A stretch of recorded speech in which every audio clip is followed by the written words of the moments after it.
Sa pagpapatuloy, makalipas ang ilang sandali, dumating si Minghe sa Tianfeng Logistics. Habang may kausap siya, napansin agad ni Luolin na naroon na si Minghe. Pagkasabi niya kay Minghe na huli na sila, agad namang nagtanong si Minghe kung ano ang sitwasyon. Ipinakilala ni Luolin ang manager ng bodega kay Minghe. Sinabi niya na ayon sa manager, 1 oras pa lang ang nakakalipas nang ilabas ang huling batch ng mga gamot, at tuluyang naubos ang laman ng buong bodega. Hindi makapaniwala si Minghe. Tinanong niya si Luolin kung wala man lang ni isang gamot na natira. Kumpirmado ni Luolin na wala na talaga, dahil nilibot na nila ang buong lugar pero walang natagpuan. Mariing hiningi ni Minghe ang paliwanag ng manager kung ano ang totoong nangyayari. Binanggit niya na imposibleng ang isang malaking kumpanya gaya ng Tianfeng Biology ay walang nakareserba para sa emergency. Kaya't diretsyong tinanong ni Minghe kung saan dinadala ang mga gamot. Ayon sa manager, simula nang may tayo ang bodega ay hindi pa iyon tuluyang nalilimas. Sinabi niyang utos mismo ng mga nakakataas ang paglilipat ng lahat ng produkto, at wala siyang ideya kung saan ito dinadala. Tinanong ni Luolin si Minghe kung posible bang nalantad na ang kanilang operasyon. Hindi niya maisip ang ibang dahilan kung paano nagkaroon ng oras ang mga parasitic demons para ilabas ang mga gamot na may lamang qi. Hindi sumagot si Minghe, bagkus ay ngumiti lamang. Bago pa makakilos ang iba, mabilis na sinuntok ni Minghe ang manager sa tiyan. Nagulat ang lahat, at samantala, hindi na nag-aksaya ng oras ang manager at agad na tumakbo palayo. Mabilis namang sumunod si Minghe, at tumalon papunta sa manager. Sinabi pa niya na hindi ito makakatakas, ngunit patuloy pa ring tumatakbo ang manager na hindi lumilingon. Nakaiwas ang manager sa sipa ni Minghe, ngunit tinangay pa rin siya ng puwersa ng atake, at tuluyang bumagsak sa lupa. Ilang sandali pa, isang pagsabog ang naganap sa mismong lugar ng pagbagsakan. At nang kumalat ang usok, lumitaw ang isang mabangis na anyo ng wolf parasitic demon. Halos hindi makapaniwala ang mga tauhan, ang kanilang manager ay isa palang parasitic demon. Agad na nag-utos si Luolin sa kanyang mga tao na barilin ito. Gumamit ng kasanayang bloodlust roar ang manager, at biglang tumigil ang mga bala bago pa man tumama sa kanyang balat. Kumislap ang kanyang mga mata at lumabas ang matatalim na pangil habang nakatitig sa kanila. Nang makitang si Minghe ang diretsyong pinupuntirya ng manager, nagbabala si Luolin na mag-ingat siya, dahil ito ay isang Lord Pinnacle rank parasitic demon. Ngunit ngumiti lang si Minghe. Mabilis niyang ginamit ang Rock Punch Territory Air Cannon Punch upang salubungin ang matutulis na kuko ng kalaban. Napakalakas ng suntok ni Minghe na napa-atres ang manager, at nadurog ang mga buto sa kanyang kamay at braso. Halos hindi makapaniwala si Luolin. Ipinaliwanag ni Minghe na ganap na niyang napagpala ang kanyang rock punch at kahit ang mismong hangin ay maaari niyang gawing daluyan nito. Mabilis na sumugod si Minghe, marahas na sinunggaban ang leeg ng manager, at inutusan itong magsabi ng totoo, naniniwalang may alam ito tungkol sa mga gamot. Tinanong niya kung saan dinadala ang mga iyon. Nang magtanong ang manager kung pakakawalan ba siya kung sasabihin niya, malamig na tugon ni Minghe, hindi niya magagawa, ngunit maaari niya itong bigyan ng mabilis na kamatayan. Tumawa ang manager at sinabing hindi siya tanga, kung mamamatay rin lang siya, wala siyang sasabihin. Sinagot siya ni Minghe na hindi niya kailangang magpakatigas. Ipinunto niyang kung mararanasan ng manager ang mga pamamaraan ng Dragon Tooth Organization laban sa tulad niya, hihilingin pa nitong patayin na lang siya. Dagdag pa niya, hindi siya naniniwala na ang isang makasariling parasitic demon ay handang magsakripisyo para sa iba. Doon napilitang magsalita ang manager. Inamin niyang ang mga gamot ay dinadala sa warehouse number 1 ng military arsenal ng lungsod, at tinanong si Minghe kung may tapang ba itong magpunta roon. Hindi na siya sinagot ni Minghe, bagkus, agad niyang binali ang leeg ng manager, tinapos ang buhay nito sa isang iglap. Lumapit ng may kaba si Luolin kay Minghe. Ipinaliwanag niyang nakababahala na dinala ang mga gamot sa military arsenal. Nang magtanong si Minghe kung bakit, sinabi ni Luolin na ang military arsenal ay isang logistics warehouse na nakalaan para sa kontra-atake sa battle ruins. Sa oras na iyon, karamihan sa mga yaman at rekurso ng militar ay nakatambak doon, nakakodigo mula 1 hanggang 18, batay sa kahalagahan at kaseldihan. At ang warehouse number 1 ay walang duda na para sa pinakamahalagang yaman, Alinsunod pa sa pinakabagong regulasyon militar na inanunsyo kamakailan. Ipinaliwanag ni Llewellyn na ang mga nakakataas lamang ang pumayag na ang mga yaman ay ipasok sa Warehouse Number 1, at hindi inilalabas, upang maiwasang magkaroon ng problema laban sa mga parasitic demon. Maging ang mga yamang ipinapasok ay mino-monitor ng mga makinang nakatalaga mismo sa pasukan. Sinabi rin niya kay Minghe na bago magsimula ang operasyon, walang sinuman ang pinapapasok sa warehouse, kahit ang pinuno, maliban na lang kung aprobado ng karamihan sa mga nakakataas. Nagtaka si Minghe kung bakit ganoon ka-istrikto ang regulasyon. Ipinaliwanag ni Llewellyn na normal lang iyon, dahil totoong ang kayang parasitahin ng mga parasitic demons ang kahit sinong tao. Nagtanong din siya kung paano nalaman ni Minghe na isang ang parasitic demon ang manager, dahil alam niyang ang calamity sensor ay kaya lamang mag-detect ng mga kalamidad na mas mababa sa ranggo ni Minghe. Biglang may naisip si Llewellyn, at kinumpirma ito ni Minghe. Sinabi niya na tama ang hinala niya, naabot na niya ang Pinnacle Heaven Flare rank, at isang hakbang na lang siya mula sa White Swan rank. Namangha si Llewellyn at sinabing talagang kahanga-hanga iyon. Pagkatapos ay tinanong niya si Minghe kung ano ang dapat nilang gawin. Lalong lumalala ang sitwasyon, papalapit na ang kontra-atake sa Battle Ruins, at abala ang mga nakakataas sa iba pang usapin, kaya halos imposibleng makuha nila ang boto ng nakararami upang makapasok sa warehouse. Ngunit sinabi ni Minghe na wala silang ibang pagpipilian kundi sumubok kahit mahirap. Dagdag pa niya, bukod sa batch ng gamot, isa ring malaking problema ang seguridad ng Warehouse Number 1. Tinanong ni Minghe kung nasaan sina Zhang Hu at ang iba pang miyembro ng Dragon Tooth Organization. Sagot ni Llewellyn, dapat nasa punong himpilan pa rin ng Tianfeng Biology ang mga ito. Katunayan, tumawag si Zhang Hu, at iniulat na naaresto na nila halos lahat ng nakakataas sa Tianfeng Biology, maliban kay Chairman Feng Xiangyang, na biglang naglaho. Ipinahayag ni Llewellyn na sa puntong iyon, halos sigurado na si Feng Xiangyang ang pansamantalang pinuno, habang kainahinala rin si Feng Ling. Sumang-ayon si Minghe, at iniutos kay Llewellyn na kontakan agad si Zhang Hu, at ipapunta siya kasama ang iba pang miyembro ng Dragon Tooth sa Warehouse Number 1. Dagdag pa ni Minghe, pupunta rin sila roon. Samantala, sa ibang bahagi ng Nandu City, tinanong ni Feng Ling si Uncle Yuan kung sigurado ba itong tama ang daan at kung bakit sila lumalabas ng lungsod. Sinabi niyang dapat umuwi na sila kaagad upang dalawin ang kanyang ama, na ayon sa kanya ay may sakit. Ngunit sagot ni Uncle Yuan, tama ang ruta nila, at si Feng Xiangyang ay nasa isang lihim na vilya sa labas ng syudad. Nagpahayag ng pag-aalala si Feng Ling dahil hindi siya pwedeng mawala ng matagal, lalo na't iyon ang pinakamahalagang oras para durugan ang mga parasitic demon. Kaya't iginiit niyang bumalik sila kaagad sa Nandu City. Ngunit sinermonan siya ni Uncle Yuan. Tinanong niya kung mas mahalaga ba ang mga gawain sa Dragon Tooth kaysa sa kalusugan ng kanyang ama. Napahiya si Feng Ling, at nagpas siyang tawagan na lang ang iba. Ngunit nang silipin niya ang kanyang telepono, wala itong signal. Ipinaliwanag ni Uncle Yuan na papasok na sila sa mga suburb kung saan may mga mahalagang military warehouse. Dahil malapit na ang kontra-atake, malamang na pinutol ng militar ang mga komunikasyon doon para hindi magkaroon ng pagtagas ng impormasyon.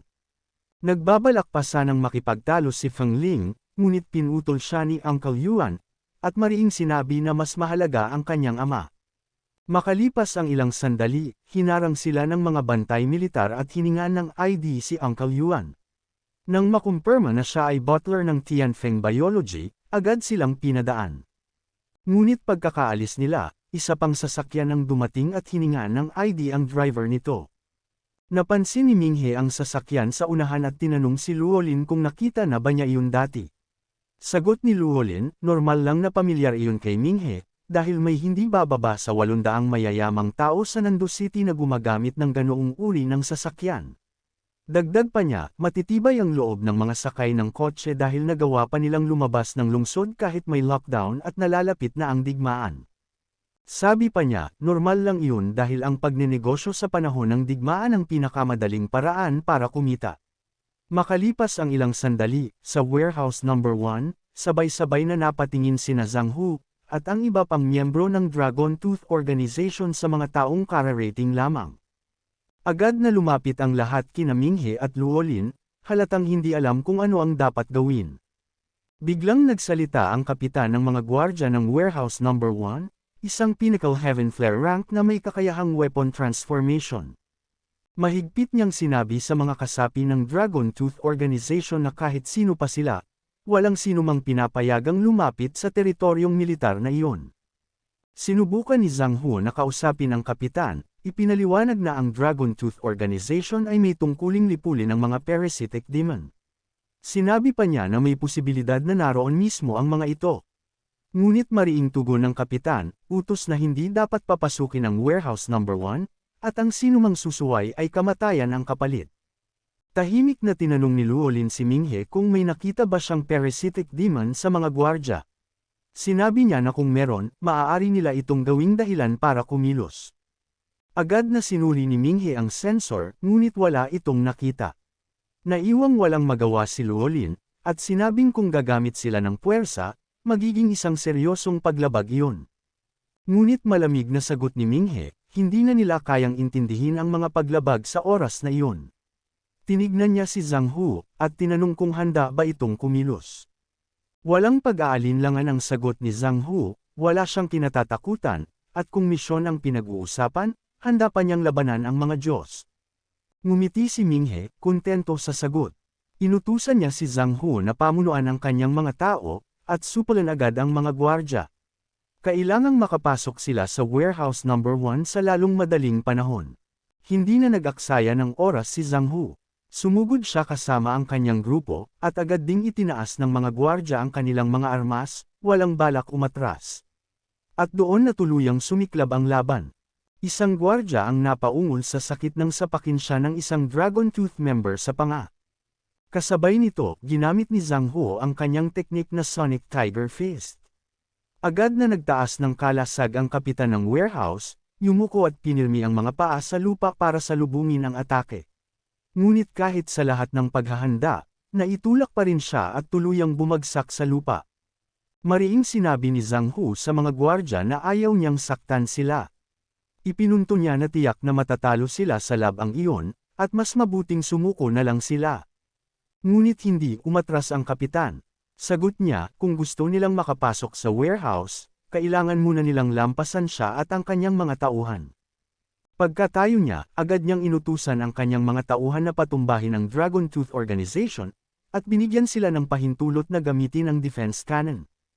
Sa isang iglap, tinamaan ng defense cannon ang ulo ng isang kasapi ng Dragon Tooth, muntik na itong mapugutan. Habang inaasinta ng gwardya ang susunod na target, mariin niyang sinabi na tapos na ang Dragon Tooth. Nagpahayag si Luolin kay Minghe na magkakaroon ng matinding kaswalidad sa magkabilang panig kung pahihintulutan nilang magpatuloy ang labanan. Ipinaalala niya na pareho pa rin silang nasa panig ng sangkatauhan, na ang isang tao ay maaari pang mamatay bilang bayani kung ang pumatay sa kanya ay isang kalamidad, ngunit napakabigat kung kapwa-tao ang papatay. Hindi tumugon si Minghe. Tahimik lamang siyang nakatingin habang nagbabanggaan ang mga gwardya at miyembro ng Dragon Tooth na parabang mortal na magkaaway. Maya-maya, napagpasyahan ni Minghe na kailangan na niyang ilabas ang lahat ng kanyang lakas. Inactivate niya ang kanyang absolute territory, ang vacuum realm. Buong puwersa niyang hinampas ang lupa gamit ang kanyang kamao.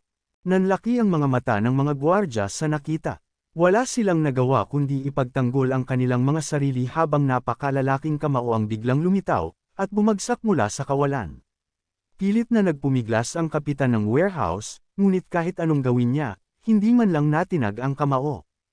Hindi makapaniwala si Zhang Hu, napatanong siya sa sarili kung anong uri ng halimaw si Minghe at paano siya nagkaroon ng ganoong lakas. Pagkatapos ay iniutos ni Minghe na bantayan ng ilan sa Dragon Tooth members ang mga gwardya, habang ang iba ay sumama sa kanya.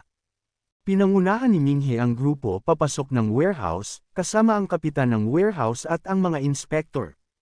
Pagpasok nila, sinalubong sila ng napakaraming kahon ng mga gamot, at nakita rin nila ang mga advanced military weapons, at mga tangke. Kinumpirma ni Minghe na ang mga kaong iyon ng gamot ay galing nga sa Tianfeng Biology. Inutusan niya ang mga inspektor na suriin ang mga iyon, at alamin kung ilan sa mga gamot ang naglalaman ng qi. Dagdag pa niya, kailangan nilang kuhanin ang lahat ng gamot na may chi. Ilang sandali pa, napansin ni Minghe na napakaraming butas sa loob ng warehouse. Kaya't tinanong niya ang lahat kung para saan ang mga iyon. Ipinaliwanag ni Luolin na malamang ay para sa ventilation at pagtanggal ng alikabok.